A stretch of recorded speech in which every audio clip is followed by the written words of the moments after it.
Good evening. Welcome to our fourth FSA Fort Valley State Cooperative Extension webinar series. For those of you who've had the opportunity to join us for the past couple of Tuesdays, you guys are in again for another treat. Fort Valley State University has been proud to work with our Georgia Farm Service Agency to take the time to showcase some of their flagship programs that are designed to benefit farmers and ranchers here in this state. The mission of the Farm Service Agency is to equitably serve all farmers and ranchers through the delivery of effective, efficient agriculture programs for all Americans.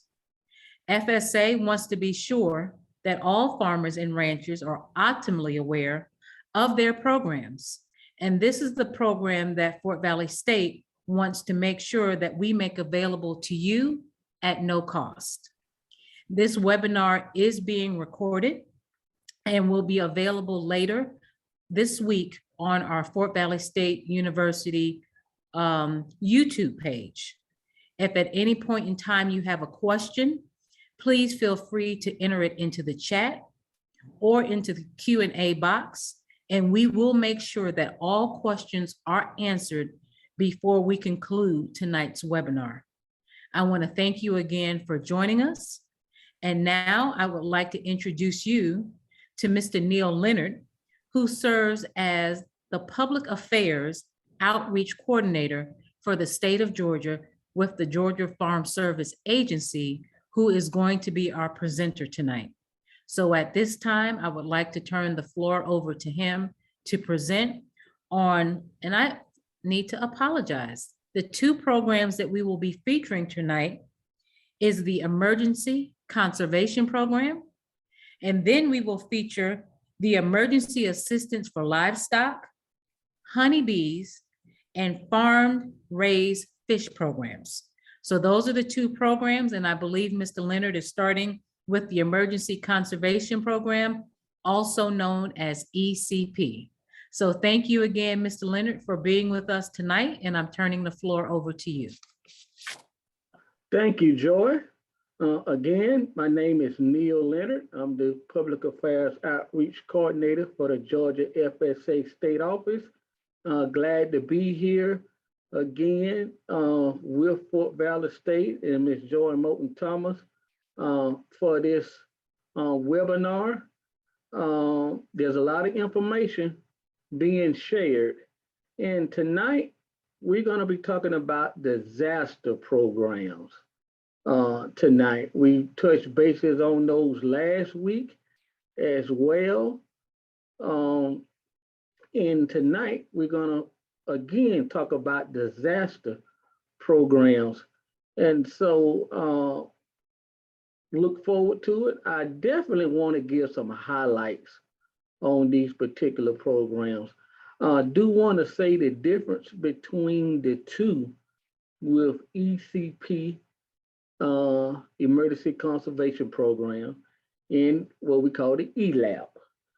For the other program, which is the Emergency Assistance for Livestock, Honeybees, and Farm-Raised Catfish. Let me go on and say, you're probably going to hear me say ECP for the first presentation. You may hear me say ELAP for the second presentation. I just do want to say about ECP, I have been with the agency for 30 years now. May not look it, but I've been with the agency 30 years, and ECP has been around before I came on board. So we've always had ECP, Emergency Conservation Program. With ELAP, I know we have it now for this current Farm Bill of 2018, and it might go back even to 2014.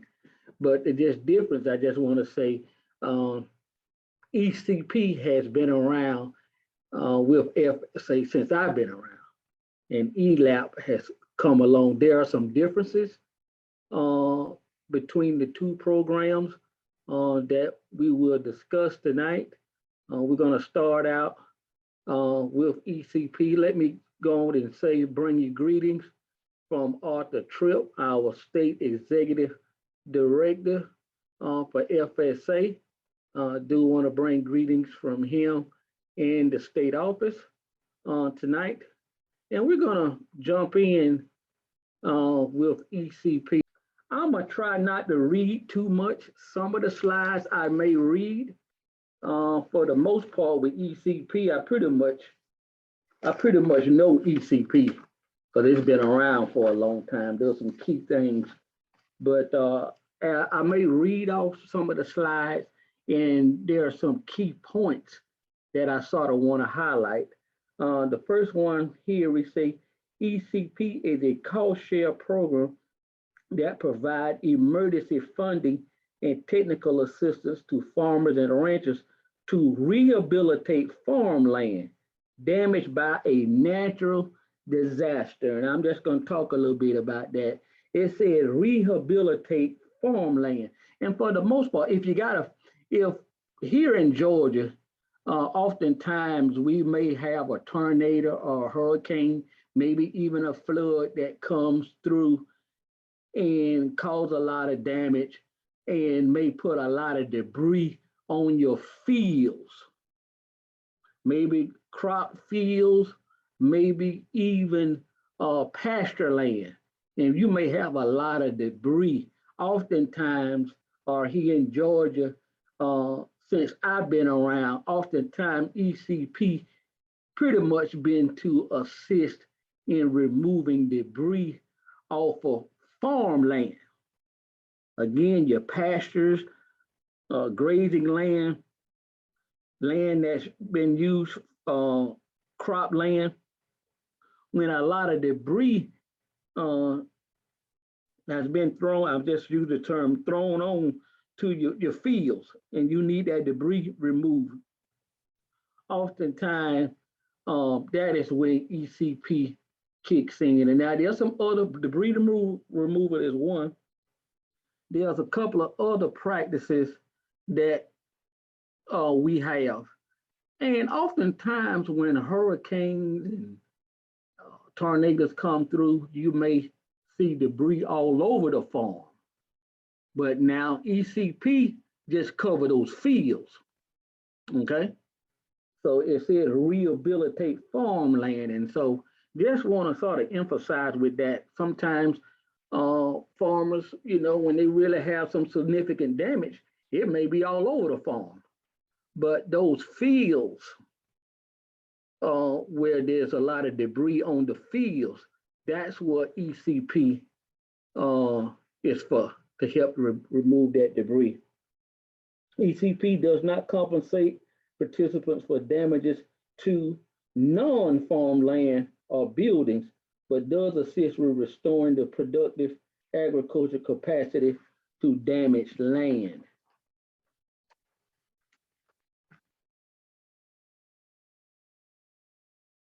All right, the next one here, natural disasters. And these are the ones that's listed here. This is somewhat of a national PowerPoint, but I will say for the most part, those natural disasters, the top one got drought. A lot of times, last week we talked about LFP, and that is one disaster probe that we have that generally kicks in when the drought natural disaster happens, that particular program. But I somewhat highlighted, floods, high waters, high winds, hurricanes, storm, tornadoes.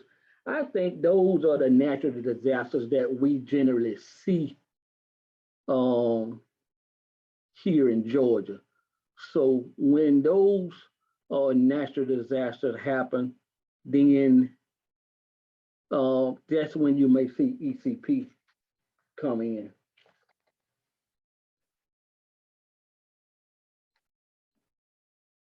Eligible land must be physically located in a county or portion of a county that has been approved for ECP. Eligible land includes normally used for producing agricultural commodities, used as grazing for commercial livestock production, where conservation structures are installed. Let me just stop here and mention the difference between ECP being implemented in a county versus ELAP. Now, for the most part, when a natural disaster hits, and for ECP to be triggered in a county, the local emergency board, which we have a local county committee, we have FSA, NRCS, we have the extension agent, we have Fort Valley State, we have UGA and other agricultural organizations.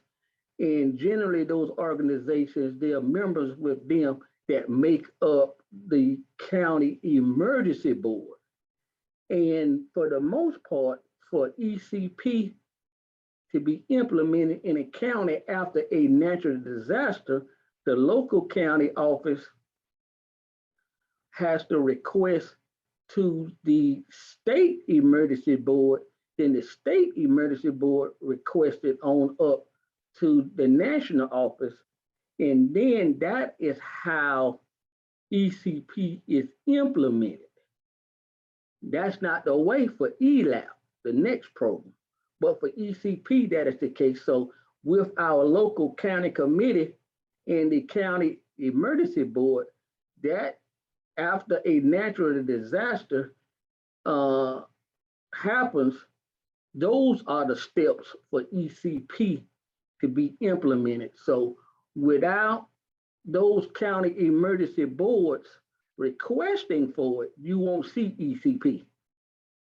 But in most cases, those local county committees and their local emergency boards are aware of the damage that has happened after those hurricanes, after those tornadoes, after those floods.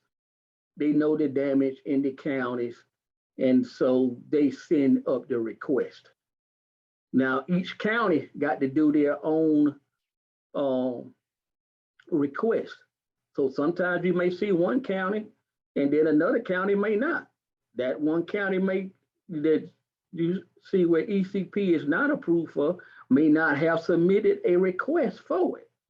So do want to go ahead and make mention of that. It says land must be physically located in a county or portion of a county that has been approved for ECP. That's how you get the approval. The local emergency board send it to the state emergency board, and the state emergency board sends it to the national office for approval.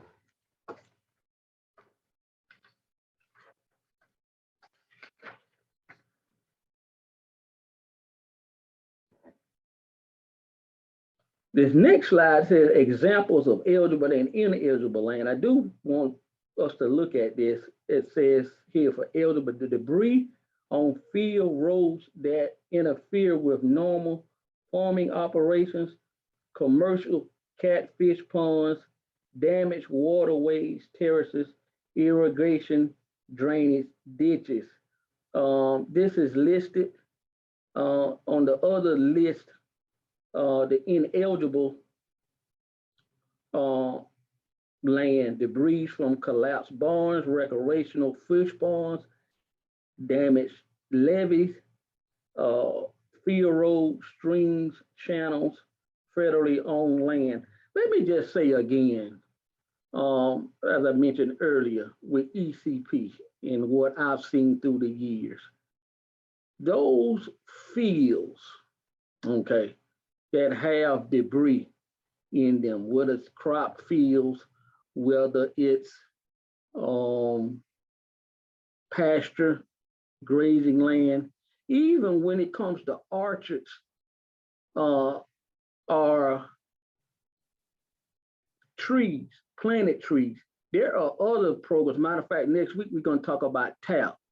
So there are different disaster programs to address certain agricultural enterprises.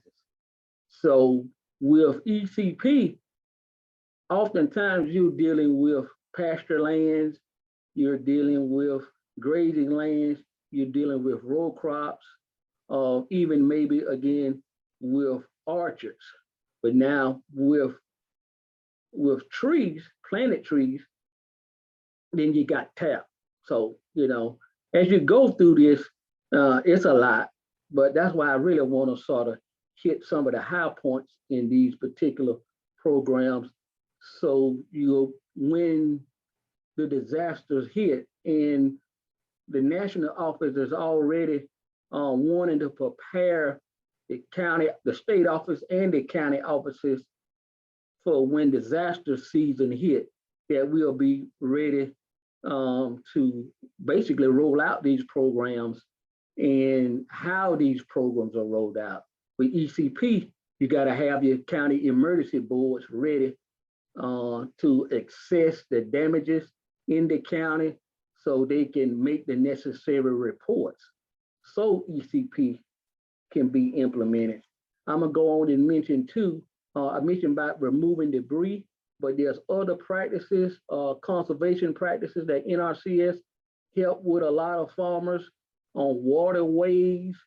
I think with pond dams, if you have livestock, I would definitely suggest if you have a pond dam that is destroyed, you have to definitely talk with your local office to see if it's going to be eligible. Now, if you got livestock, it may assist, but even here, it's mentioned, it says ineligible recreational fish ponds. We know those aren't eligible, but I just want to mention that there are some conservation practices out there that we assist in. One of the popular practices that we have is fencing. So a lot of times when the hurricanes or tornadoes come through, people that may have livestock, those fences a lot of times get destroyed and need fixing. So that is one practice. Most times it's debris out of the fields. There are times when fencing need to be fixed. And a lot of times on flooding and stuff like that, you might even get a lot of sediment that may need to be removed out of your fields. We will assist with earth moving when there's a lot of sediment that may settle on your crop fields or your pasture lands or something like that.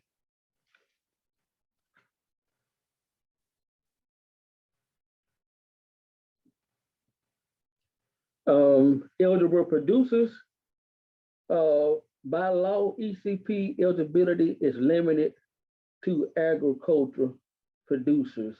We definitely have that listed here. I don't want to really stay there long, but hey, if you, the operator, if you're the owner or if you're leasing, if you have an interest and you growing a crop or raising livestock, you got your operation on a farm, then yeah, for the most part, you're eligible. If you got an interest on the farm, if you growing crops, you got livestock, those producers are eligible.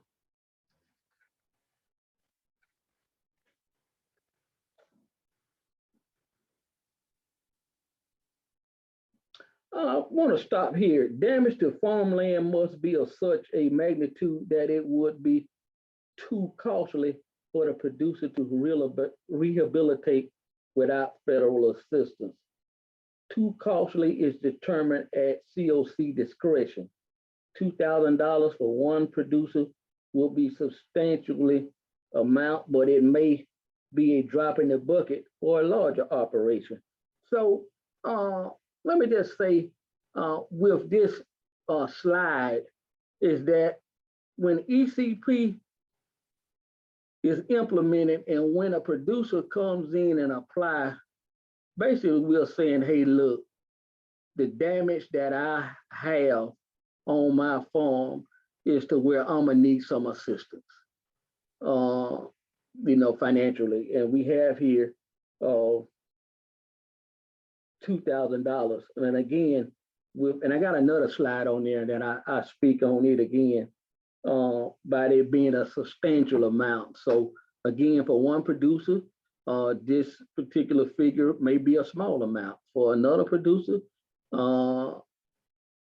you know, it can be to where it make or break a farmer. So for the most part with ECP and that particular program, it assists those producers who have experienced damage where they say, hey, look, we need some federal assistance to rehabilitate the farmland.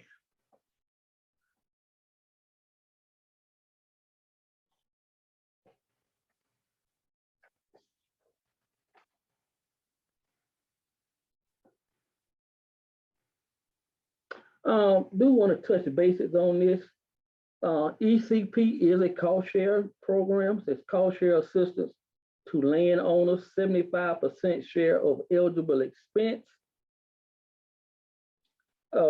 Socially disadvantaged producers, beginning farmers and ranchers, limited resource producers are eligible to receive 90% share of eligible expenses. So I do want to just go ahead and mention this. ECP is a cost share program. And so for the most part, when you hear cost share program, in most cases, those programs are those programs where the producer has to complete the practice before they receive the funding that they was approved for. When you hear cost share program. So normally it's at a 75% cost share rate. So make it simple. Hey, if you got approved for X amount of dollars, you got damages up to $100, you spent $100, we'll pay 75% of that. Just make it simple. You know, now granted, you know, that dollar figure, you know, I'm just trying to use a simple figure for the most part, but with our socially disadvantaged beginning farmers, limited resource, it goes up to 90%.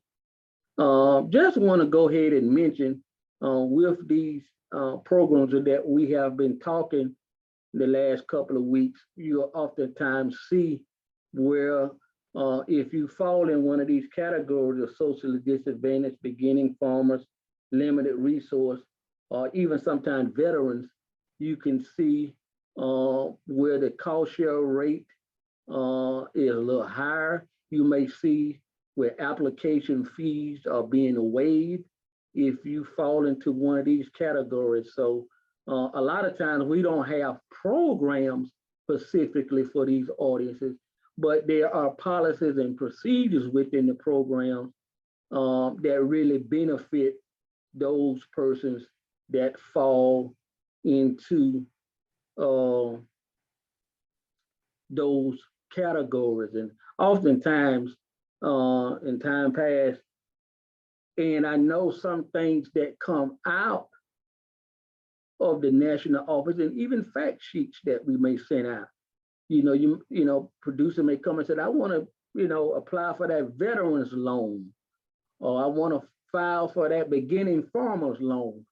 Well, actually, we don't have a loan specifically for those producers, or we don't have disaster programs like we're talking about here tonight for those groups. But there are policies and procedures within those programs that are very, very beneficial to those persons that may fall into those categories. That's one of the things that you may see oftentimes. Hey, Neil. Yes. We had a question to come in a little while ago, and it says, Mr. Leonard stated that ECP will help with debris in pasture. If I have paid to clear the debris or down trees, am I able to recoup the cost that has been paid? Yes, but now that's a good question. But let me say this with ECP is that one of the things, if you experience some loss and you have pasture, you have debris, one of the things that ECP has always required is that when you have damages, one of the things that in what we have now, things have changed through the years. I would strongly suggest before you start cleaning up that you go out, take pictures, because one of the things before a producer is to get started on a practice, we have to take inventory of the damages before approval. So you very well can have debris in a field. And one of the things that you need to best do is take records and notify the county office, and the county office go out and take a damage assessment. And we do recognize with ECP, and then sometimes, say if you got livestock out there and the fence is torn down, and a lot of times you say, hey, look, I got to go out here and fix this fencing. Because my livestock all out in the street, they done got out. And so sometimes there are practices that, that is an emergency that you need to go ahead and get fixed. But for the most part with ECP, a damage assessment is needed before the practice is started.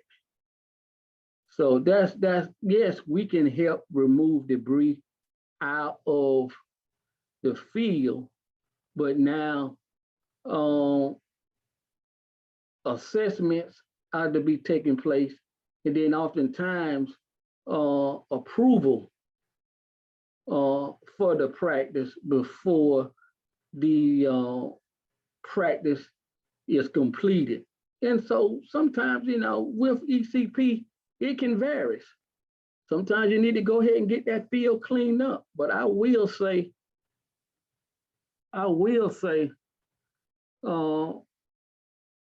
sometimes, and let me just give an example. I'm giving an example, you all.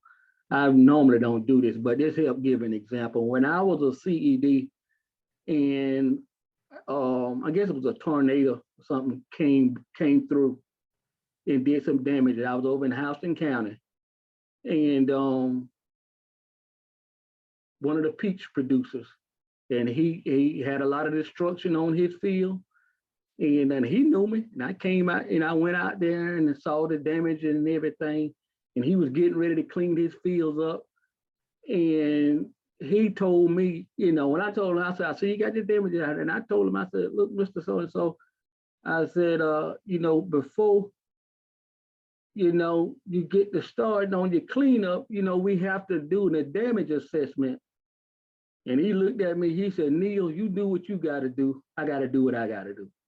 And I was like, okay, I understand that. And so, I just mention that, it's a case by case basis, but for the most part, we are to do a damage assessment. Now, granted, I tried to do my best to assess the damage as quick as I could, but he was saying, look, I got to clean my fields up. So just giving you an example in when it comes to that. For the most part, handbook wise, ECP, we want to at least do a damage assessment first. And we do recognize that the county emergency board got to send it to the state emergency board, to the national office, then it has to come back down. So it very well may take a little time before a county is approved for ECP.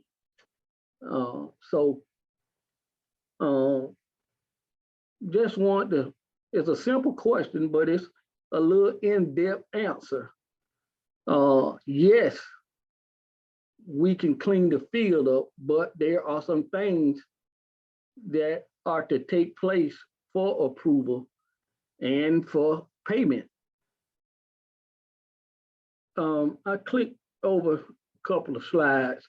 It says minimum cost of restoration based on total eligible cost of all practices for the same disaster. The minimum qualifying cost of restoration is $1,000 per participant, or $250 for producers certifying as SDA, limited resource or beginning farmers.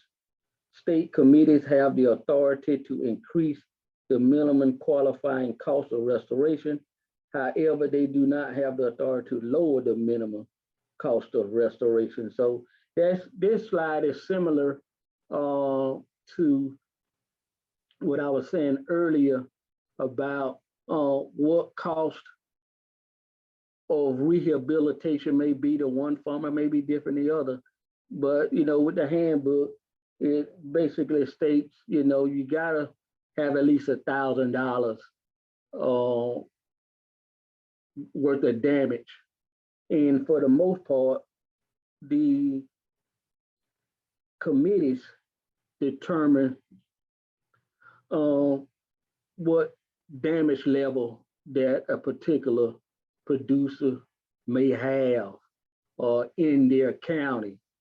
Then again, if you fall into those groups, the number is a lot lower. So there are policies and procedures out there that we have in place to assist those producers. So there is a minimum amount. For the most part, again, ECP are for those farmers, landowners who experience damage on their farm and need federal assistance. Just simply say it. I'm just going to read this PowerPoint right here. It says, in instances where the producer does not meet the minimum cost of restoration, he or she may request a waiver of the minimum qualifying cost of restoration to COC. The waiver must be in writing and will document the following: how failure to grant the waiver will result in environmental damage or hardship to the producer, how the waiver will accomplish the goals of the program. So, you know, there's our policies and procedures that we do have, but even here, a waiver can be requested. Sometimes a producer may not agree with what the local committee have applied in their county, but that is how ECP works. Local committee may say, hey, look, we don't feel that the level of damage that you may have meet the qualifying minimum loss. But then again, there's a waiver. And so just want to go ahead and mention that there are policies and procedures that we do have, but there are some things that when the producers may not agree, in this case, you know, they can request a waiver.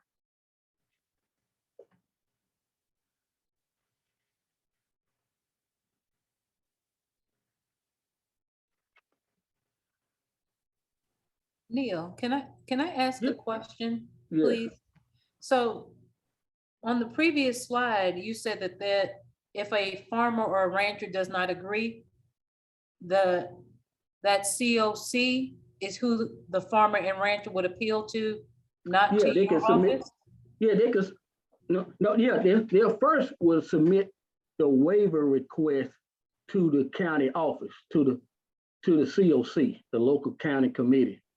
And with FSA and its programs, whether these are disaster programs or any of these programs that we've been talking about, Joy, these weeks, the COC are the one that implements the programs in their counties. And that's how important. We aren't talking about COC elections, but with the county office and with the farm program side, we have a local county committee. And oftentimes when with the local county committee, a lot of these programs that's being implemented they're being implemented through the local county committee. It's the local county office staff are the ones who process the applications. Okay. Yes, and that's a good question, but just on a broader sense, the local county committee implements these programs. Now, in implementing these programs, sometimes the policies and procedures are different, but the local county office staff are the ones that process those applications for the local county office. Okay, thank you for Good question. clarifying. And I want to stop here with ECP. Let me just say again, with ECP, it's been around for a number of years. For the most part here in Georgia, again, when hurricanes, floods, tornadoes come through and cause a lot of damage, a lot of debris on farmland, those fields that need to be cleaned up, those fields that may need settlement need to be removed, those fields where we need fencing, those fields that may need some conservation structures fixed. That's what ECP is for. Now, when ECP is implemented, is when the local emergency board take an assessment of the damages in their counties. The emergency board send it to the state office. The state office send it to the national office, and then it comes back down with what programs will be implemented. Oftentimes, emergency loans are approved. So there are other disasters that come about due to a natural disaster that happens. With this program, the county emergency board have to send it forward. That's the policy and procedure on this one. And so that's what we're looking at with ECP. And we're going to now switch. The next program is the Emergency Assistance for Livestock, Honeybees, and Farm-Raised Fish, which with FSA, that's ELAP. The Emergency Assistance for Livestock, Honeybees, and Farm-Raised Fish programs, ELAP, provide emergency assistance to eligible producers for livestock, honeybees, and farm-raised fish.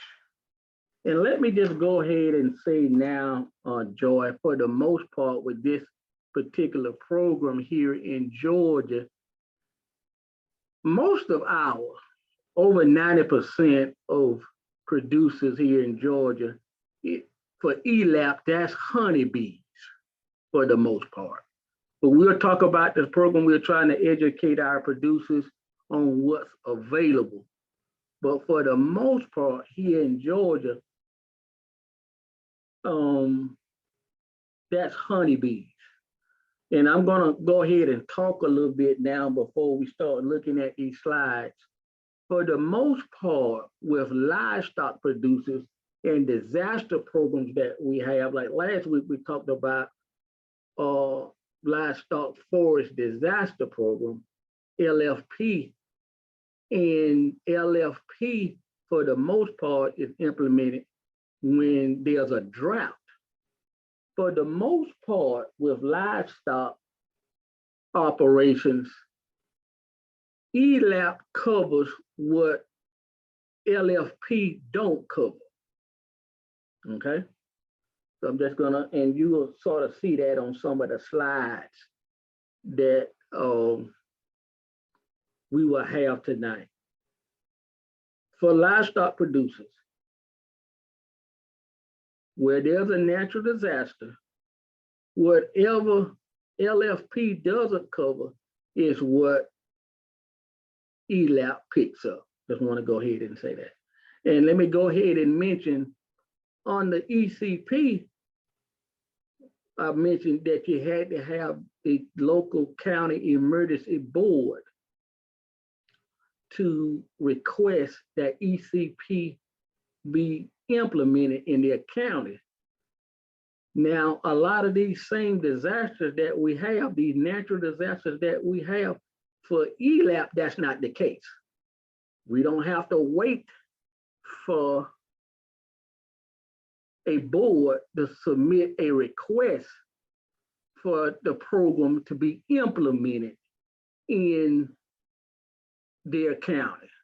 So actually, it's left up to the individual to come in and say, hey, look, I had a natural disaster on my farm, high winds, a tornado happened to touch down on this portion of the county. We do know and recognize there are natural disasters that happen, may hit a county or a portion of the county and may not hit the whole entire county. And so a natural disaster can happen on a portion of the county that may hit your farm and not the rest of the county, but it is important for our producers to keep good records. And so I will say for those producers out there, and a lot of times here in Georgia, we got livestock producers, definitely have honeybees, and we do have farm raised fish, commercial. You know, if you just got a, you know, pond out there for fishing and all, that's not what this program is for. But again, an individual need to keep up with those natural disasters that may hit their particular farm. It's up to them to come in and say, hey, look, I got my records.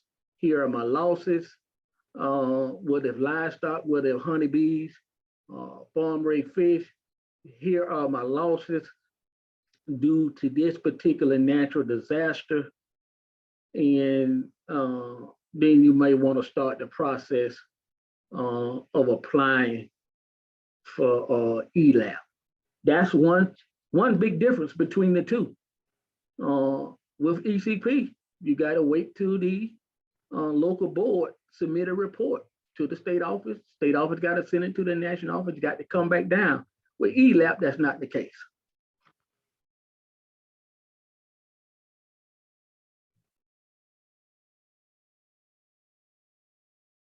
ELAP loss categories of loss covered by ELAP: livestock feed and grazing losses, water, transporting costs due to drought, additional costs associated gathering livestock, and inspection related to cattle tick fever. Let me just go ahead and say this. For the most part here in Georgia, we're talking about livestock storage feed. Oftentimes, ELAP may kick in, say for instance, like a hay producer. Actually, they have cut their hay and actually got it in a hay barn. And a natural disaster can come by and destroy that hay barn and then end up destroying their hay. That's where ELAP kicks in. So again, where LFP leaves off, that's where ELAP kicks in. You may have a structure for your livestock feed and that structure is destroyed. Then that's where you could possibly get assistance for ELAP. And then even for grazing, for the most part with grazing, that's covered under LFP, as we talked about it last week, but now that's due to drought. Now you can have grazing being destroyed due to flooding. So, you know, heavy rains can come in, flooding can hit you real hard, and for some reason that natural disaster destroyed your grazing. That grazing loss can be covered under ELAP. So maybe a little wordy in what I'm saying and talking about these different programs, but for ELAP, and we'll see in a minute for those particular natural disasters that's covered with ELAP.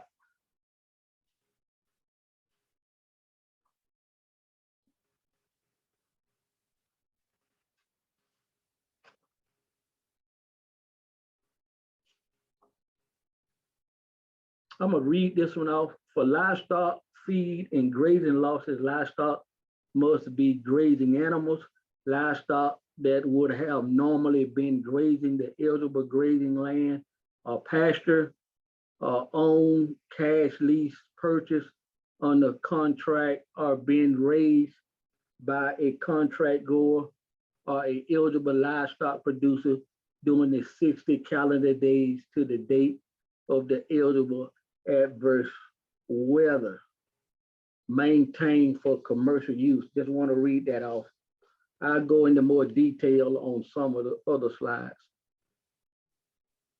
Eligible producer. An eligible producer is a person or legal entity who is an owner or contract grower of livestock that shares in the livestock or the risk of producing the livestock, who during the 60 calendar days before the beginning date of the eligible adverse weather, own, cash lease, purchase, entered into contract, or been a contract grower of eligible livestock. And that's, again, this slide is talking about eligible livestock producers and those who very well may have had ownership in the livestock at least 60 days before the natural disaster. Do want to talk about this particular slide a little more. Eligible adverse weather or loss conditions for livestock feed and grazing losses include, but are not limited to, blizzard, eligible winter storms. I guess we really, every now and then, Georgia gets some strong winter storms, flood, hurricanes, lightning, tornadoes, wildfires on federal land. One of the things I do want to mention, you don't see drought on here. But again, the floods, the hurricanes, the tornadoes, those are the natural disasters that we see. So natural disasters that we have here for ELAP are those, but not drought. And said for the most part, drought is covers LFP. So just want to bring attention to that. Eligible producer. Eligible producer is a person or legal entity who is an owner, operator, landowner, tenant, sharecropper who share in the risk of producing an eligible aquatic species that is propagated and reared in a controlled environment that is being maintained for commercial use as a part of a producer farming operation. So I just sort of want to mention that for fish, farm-raised fish, a controlled environment, the fish are for commercial use. And so just want to sort of emphasize that, leave that slide in there about farm-raised fish. Now I just say for ELAP, we do have a program for farm-raised fish, commercial controlled environment for those. Just want to bring that point out. We do have commercial fish ponds. I don't know if anybody in our audience may have that, but for ELAP, it does cover farm-raised fish. I do want to go ahead and talk about something. And again, well, I just go past that. Honeybee assistance. Eligible honeybees include bees housed in a managed hive and used for honey production, pollination, or honeybee breeding. And let me just go ahead and mention here, and you'll see it on a couple of slides here. In talking with our state office chief today about this particular program with honeybees, and for ELAP, most honeybee producers find ELAP to be a good program. And basically, as he stated, it's when the colonies collapse. And that's for the most part, if anybody in the audience that may have honeybees and familiar with that particular operation, is when the colony collapse. Now, granted, I even asked him, about ELAP, the different natural disasters that we have, which one of those natural disasters cause colonies to collapse.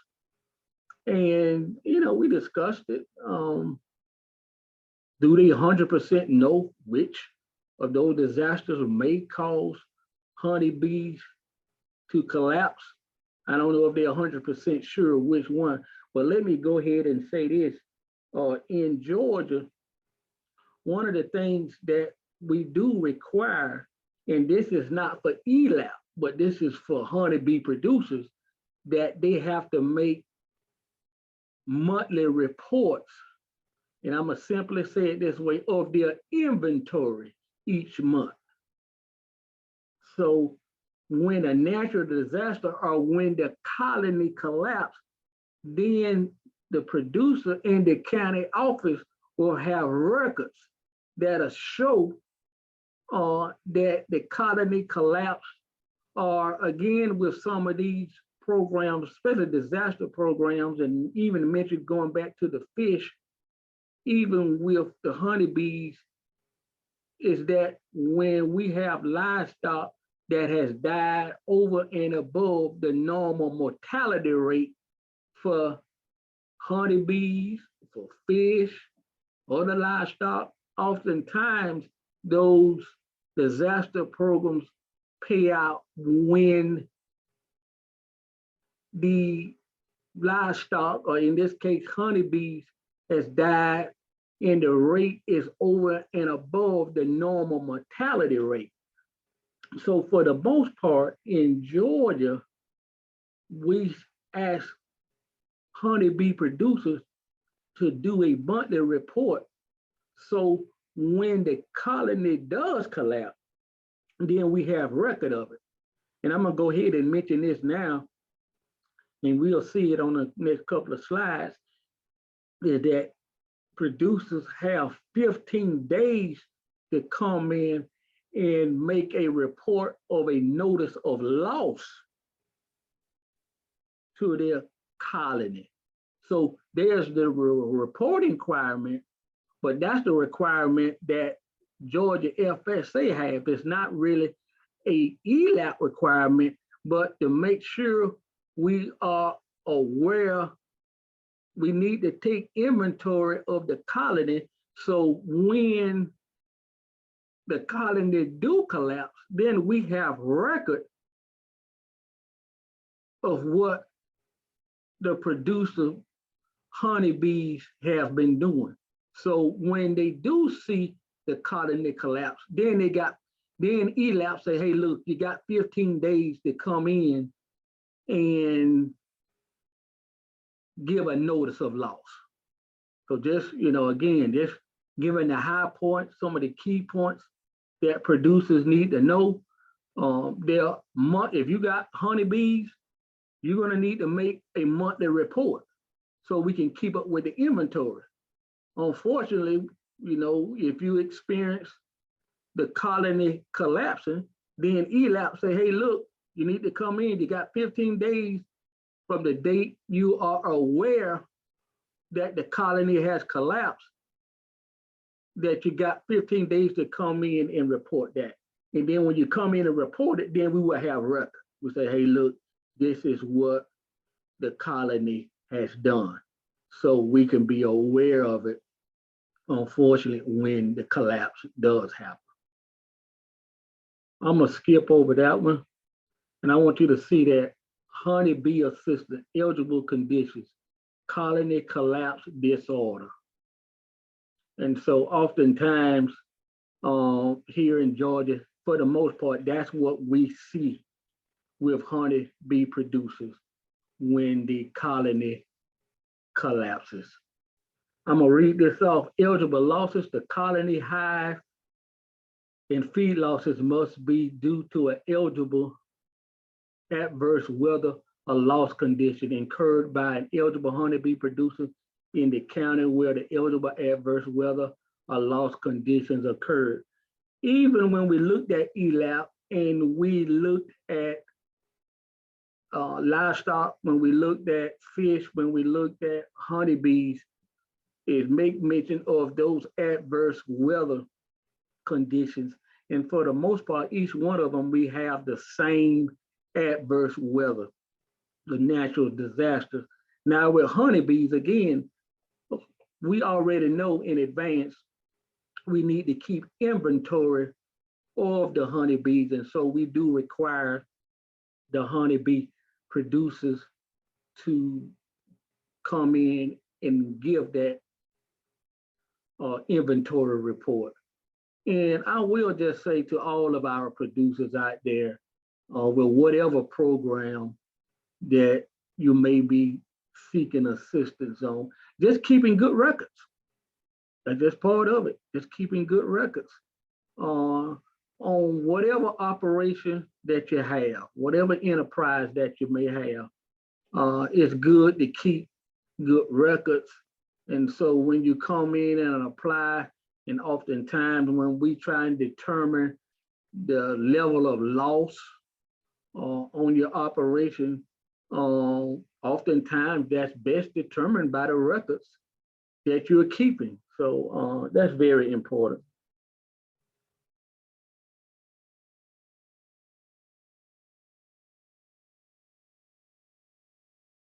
I'm just going to read this colony loss payment. ELAP payments for honeybee colony losses will be based on a minimum of 75% of the results, or multiplying the number of colony loss in excess of normal mortality, 22%, due to an eligible adverse weather, a loss condition times the average fair market value per colony for the applicable program year.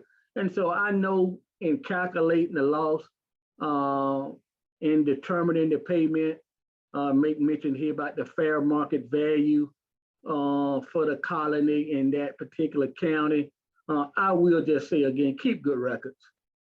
And so when we calculate the payment for your honeybees, that prayerfully both the county office and the farmers can agree to on that loss. But I just want to emphasize that. And when it comes to that payment, that's something that the producer in the county office need to be aware of.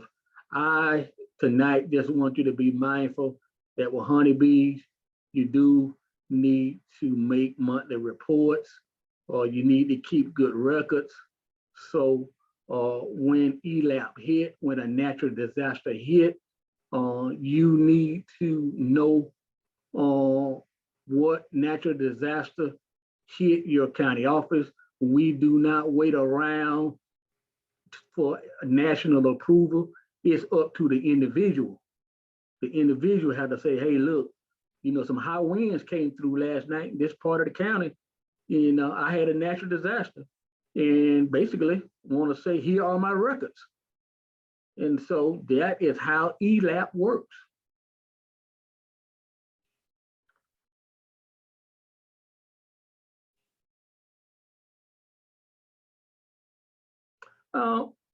Let me just go ahead, since I was talking about documentations. Required documentation, participant must provide proof of beginning inventory for the program year, honeybee colonies, and our hives. And for this year, 2022, Make sure you're making acreage reports, loan records, private insurance documents, property tax records, records of purchase and sales, transactions of honeybee colonies and hives throughout the program year, state colony registration, documentation, chattel inspection. So I just want to say in a nutshell, again, going back to those reporting requirements, we need to take inventory. In a nutshell, you know, these are the type things that a producer need to be able to provide for us. So when you do come in and say, hey, look, this natural disaster hit my farm, I would like to apply for ELAP, and here are my records. And so, you know, that's very important.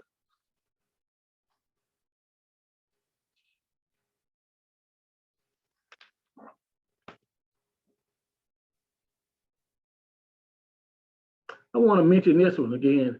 For eligible livestock producers who certified they are socially disadvantaged, limited resource, or beginning veteran farmer, you see that pops up here, or rancher will receive 90% of the payment rate for livestock losses under ELAP. So it does jumps back up to livestock. I just want to mention again, with SDA, with limited resource, even here with veterans, for those producers that fall in this category, again, we see policies and procedures within the programs that assist those farmers that's participating in these programs, and oftentimes can be very significant when looking at the eligibility of producers for these particular programs. Do we have specific programs for that audience? No, but there are policies and procedures within those programs that really help those audiences. Just want to mention that. Do believe this is the last slide. Let me mention this. ELAP application period ends December 31st for each calendar year. And for the most part, for payment, let me say this, for payment, say for instance, we're now in 2022, January 31st of 23 is the last date to apply for payment for this year. So we are in the middle of this year. Let me just say to, you know, as we move forward, disaster season is going to be coming about. Hey, if disaster hit your farm, keep up with your losses and everything, because with ELAP, we aren't waiting for a natural approval, a national declaration. It's up to the individual. So be mindful of it. In addition to submitting an application for payment, producers who suffer livestock losses should submit a notice of loss to the local FSA office that maintains their farm records. The final date to file a notice of loss for livestock and farm-raised catfish is 30 days after loss is apparent. Want to mention that. For the fish and for livestock, you got 30 days of the apparent loss. For honeybees, you got 15 days. That's the last one that says final dates to file a notice of loss for honeybees is 15 days after loss is apparent. So these are some last pointers, some things in the nutshell. Keep an eye on the natural disasters that may hit your county office. Just know for livestock and fish operations, when the notice of loss is apparent, you got 30 days. For honeybees, you got 15 days for ELAP. And that's it, Joey. Okay, I do not see any questions in the chat box or in the Q&A box. So that means you nailed it, Neil. Well, you know, I thank you, Joy. I really with these particular programs, wanted to hit the high points for those producers who may fall, that may need this assistance. It's a lot, it's a whole lot. With the national PowerPoints, I really have to scale them down. I got There's a you. lot, but just want, some key things to be aware of. I just want to say between ECP and ELAP, ECP, you got to wait till we get national declaration for the program to be implemented. ELAP, you don't. So, Okay. then again with ECP, just like I'll tell you that example, the farmer told me I went out there and I was doing what I was supposed to do. I said, hey, look, we gotta do a inspection of your farm before you clean it up. He said, Neil, he said, you do what you gotta do. I gotta do what I gotta do. And I was like, hey man, you just gotta, I knew that I need to hurry up on my part. I got you. I knew I had to start taking pictures, and back then we didn't have the nice little cameras. I had the little disposable cameras. Times have changed now. We got digital stuff now. You can go on and hurry up, take pictures, download them on your computer. Back then I just had the little disposable kind. So, you had to take them To to CVS and get them processed. And so, right. to that I do understand with farmers and producers. When it comes to natural disasters on your farm, some producers very well got to do what they have to do. Just want to go ahead and mention, and this particular producer, he was one that, he had, not to say that he didn't need it, but he was over pretty nice sized farm, but not to say that he didn't need it. But then again, there are some farmers out there that's in big need of ECP and really need the help. And so getting that, doing what we can now to assess the damage as quick as we can, that really helped the producer. Well, Neil, I want to thank you again for hanging out with us on a Tuesday evening at 6 o'clock to continue to share with us your flagship programs that you guys have to offer. This was really great information. I have dropped in the chat box the survey link. I would really appreciate you guys taking the time to go to the chat box and clicking on the survey. It will not take that long, and just give us feedback about today's session. I would also like to share that Neil will be joining us again next Tuesday, and this will be our last webinar series to talk about the tree assistance program and the commodity loans and loan deficiency program. So once again, Neil, I want to say thank you. I want to say thank you to our participants for joining us tonight. And I just ask that you have a safe evening, you complete your survey, and you join us again next Tuesday at 6 p.m. for another session with USDA FSA programs. Have a good night, everybody. Good night.